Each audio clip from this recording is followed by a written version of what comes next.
ଆପଣ ମୋ ଉପରେ ବି ତମମାନେ କେବେ ଫିଲ୍ କରିଛ କି କାହିଁକି ବାହା ହେଉଥିଲି କହିକି ଏଇ କୋଶ୍ଚିନ୍ଟି କେବେ ମନରେ ଆସିଛି? କାହିଁକି କହୁଛି ଏ କଥା ଚାଲନ୍ତୁ ଆଗକୁ ବତେଇବି। ତ ପ୍ରଥମେ ତ ସକାଳର ଆରମ୍ଭଟା ହେଇଯାଇଥିଲା ଜିରା ଆଉ ଜୁଆଣି ପାଣିରୁ, ଅଜୱାଇନ୍ ଯେଉଁଟା କୁହନ୍ତି ସେଇଟାକୁ ବତୁରେଇ ଦେଇଥିଲି ରାତି, ଆଉ ସକାଳେ ହାଲକା ବଏଲ୍ କରିକି ପିଇ ଦେଇଥିଲି। ମୁଁ ଆଜିଠୁ ହିଁ ଷ୍ଟାର୍ଟ କରୁଛି ଏଇଟା। ଆଉ ତାପରେ ମୋର ଯେଉଁ ନିଟ୍ ଆଣ୍ଡ କ୍ଲିନ୍ ଆପଣ କିଚେନ୍ ଦେଖନ୍ତି ନା, ପ୍ରକୃତରେ ମୋର କିଚେନ୍ର ଅବସ୍ଥା ସକାଳୁ ଏମିତି ହିଁ ଥାଏ। ଆପଣ ଯେଉଁ ବାହାରେ ଖରାଟା ଦେଖିଲେ ଲାଗୁଛି କି 8ଟା ବାଜିଥିବନି, କିନ୍ତୁ 8ଟା ନୁହେଁ, 6ଟା ବି ବାଜି ନଥିଲା। 6ଟା ବାଜିବା ପାଇଁ 10 ମିନିଟ୍ ବୋଧେ ବାକି ଥିଲା। ତ ସେଇ ସମୟରେ ଏତେ ଖରା, ତ ଭାବି ଦେଖନ୍ତୁ 8ଟାରେ କେତେ ଖରା ହେଇନଥିବ।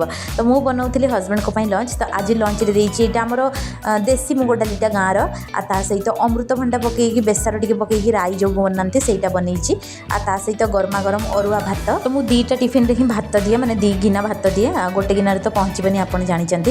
ତା ସହିତ କଲରା ଆଳୁ ପିଆଜ ଦେଇକି ଭଜା।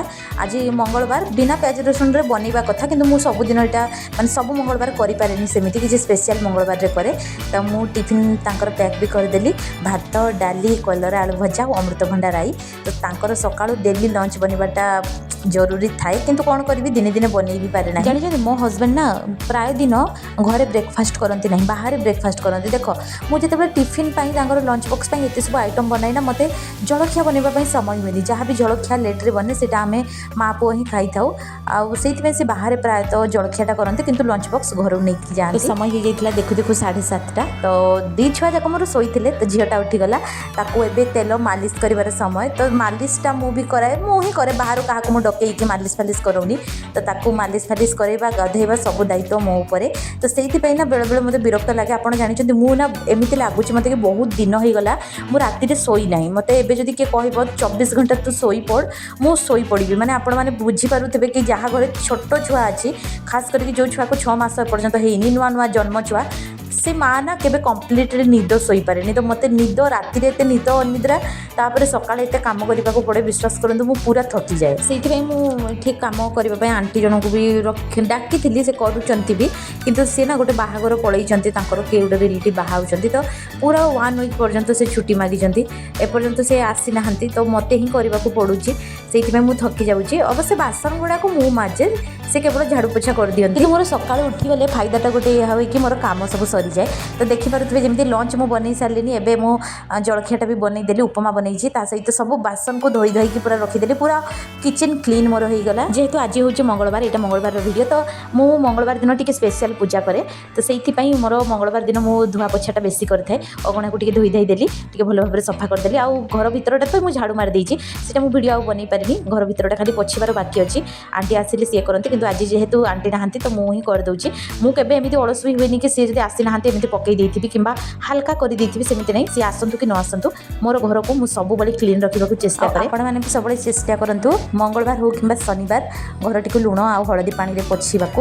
ବିଶ୍ୱାସ କରନ୍ତୁ ସେମିତି ଯେତେବେଳେ ଆପଣ ଘରକୁ ପୋଛିବେ ଦେଖିବେ ନେଗେଟିଭିଟି ବି ଦୂର ହେବ, ତା ସହିତ ଆପଣଙ୍କୁ ସବୁବେଳେ ପଜିଟିଭ୍ ଥଟ୍ସ ଆସିବ। ଆଉ ଯେଉଁ ନେଗେଟିଭ୍ ଲୋକମାନେ ଆପଣଙ୍କ ପାଇଁ ଚିନ୍ତା କରନ୍ତି ସେଇଠୁ ତ ଆପଣ 101 ଦୂରରେ ରହିବେ। ବାକି ନଜର ଲାଇଫ୍ରେ ପଡ଼େ, ବହୁତ ପ୍ରକାର ଇଫେକ୍ଟ ପଡ଼େ, ଏଇଟା ମୁଁ ଜାଣିଛି।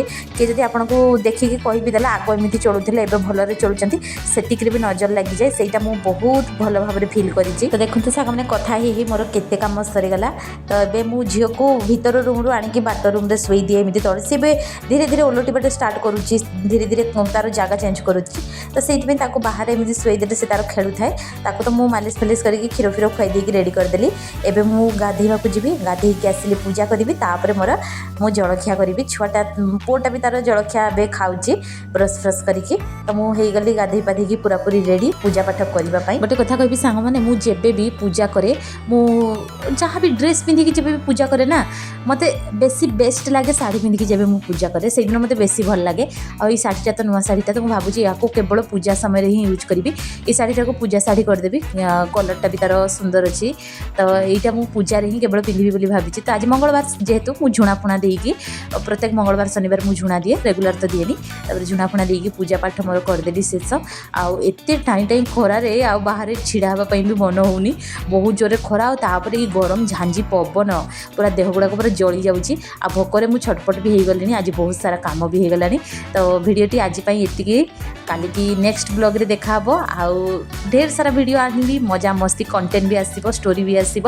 ରିଲ୍ସ ଗୁଡ଼ାକ ତ ଆପଣମାନେ ବହୁତ ଭଲ ପାଇବା ଦେଉଛନ୍ତି, सेमती स्टोरी वीडियो गुड़ाक मोर तो टिके समय बाहर करके सेमती वीडियो गुड़ाक भी निश्चय भाव में पोस्ट करी आज ये देखा नेक्स्ट ब्लॉग रे रही बाय। आपण मैंने मंगलवार दिन कौन कौन करती मंगला माँ पूजा करती ना नहीं कमेंट रे निश्चय जणाइबे।